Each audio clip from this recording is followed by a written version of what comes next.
Welcome back to DT Daily. I'm Casey Montoya. Coming up, Facebook investors sue over shady IPO dealings. Apple's design wizard Jonathan Ive becomes a knight. The FBI creates a unit specifically for monitoring private web communications. New York City's airport installs hologram helpers and more. After months of intense hype, Facebook's IPO has so far been a complete disaster.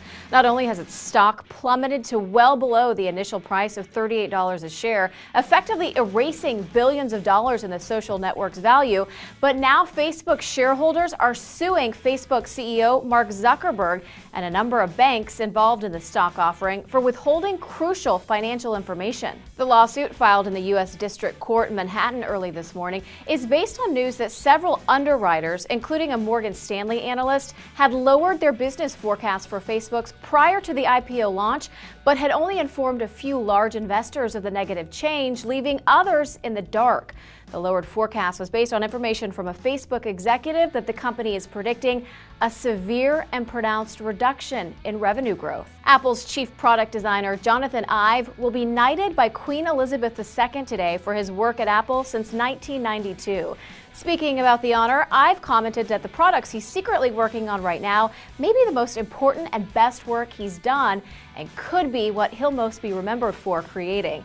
Ive was the chief designer behind the iMac, MacBook Air, iPod, iPod Touch, iPhone, and iPad, among other Apple products.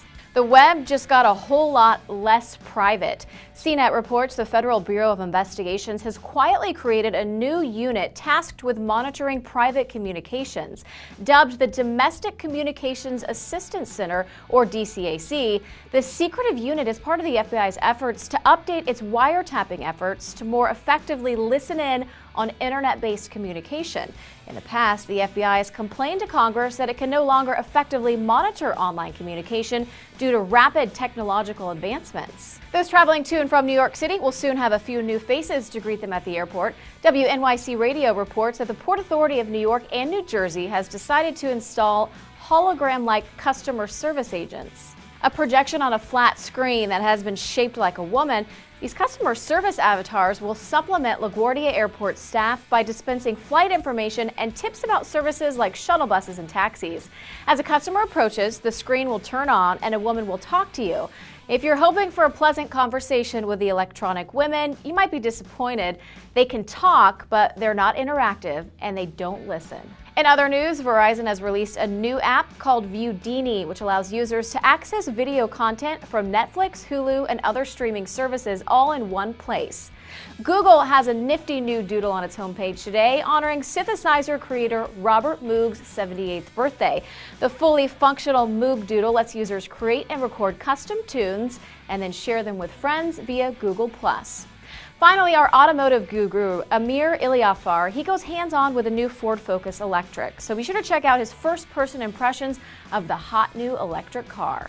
That does it for today. Check back with digital trends later for our hands-on review of the LG Optimus 3D Max, an Android smartphone with a 3D screen that you can view without glasses. Cable internet subscribers also want to check back or deeper look at why companies like Comcast are switching to metered data plans and why customers should be concerned.